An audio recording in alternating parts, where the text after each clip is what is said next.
So actually this is an earthquake resistance model. So we used base isolation, means separating structure and substructure using isolators. So this will be like when tectonic motion happens, these isolators dislocate and come to its same position after the earthquake. So even it isolates, it will come back to the same position. Same position. Its maximum limit is up to 12 inches. And this is the actual representation of the isolator which we used in the foundations. This is the actual representation. So in this way it can resist the earthquake. Okay. Its maximum Earthquake resistant models. Yeah, it is a fixed. This one is an isolated footing, and this one is a fixed footing. Oh, that was fixed one. Yeah, this this is is isolated. this is subjected to more deflections compared to When this. when an earthquake occurs, the tectonic plate moves. This shows a greater vibration, Right. and this shows a lesser vibration. We have the same convection structure. Nothing is changed, but we are trying to go more on the rigid structure of the building. The superstructure needs to be more rigid. Like recently Myanmar hit by earthquake and many lost their life due to collapse of buildings. Using this isolator we can reduce the impact. Like if the magnitude is 7.5, it can reduce it to 4 or 5. So in this way the impact of the earthquake can be reduced. And there are so many methods or techniques can be used.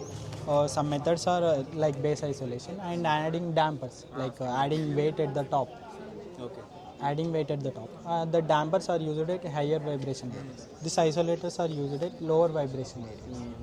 So in this way both can also be used, but it is under process, not yet developed.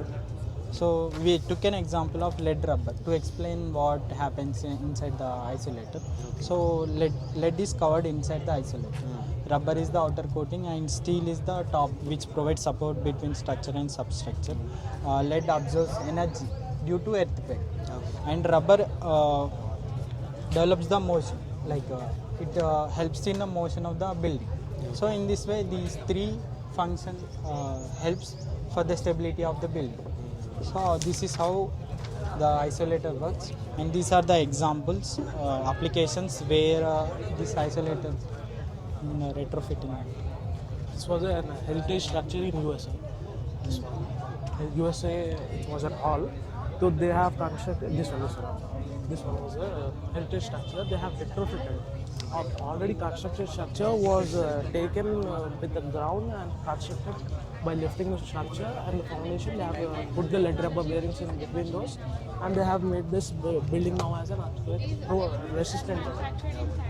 That was one application, and this was also the same one in USA. And in India, we have two buildings. This is one. This was Patna Police Headquarters. In India, we have constructed it. Yeah, in India's application. And in Bhuj Hospital, after the earthquake in 2001, this was constructed, where we used lead rubber bearings, which we are talking about. Where we have imported the neoprene rubbers, and then we have made it.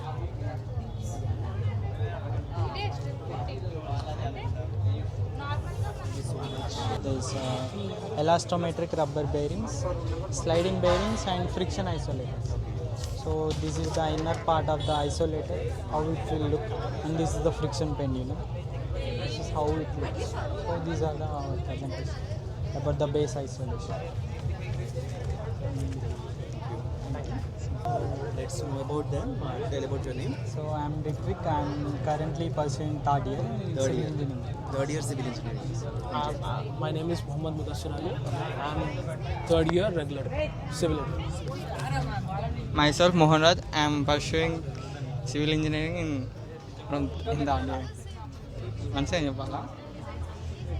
myself Mohanraj, I am third year student civil regular.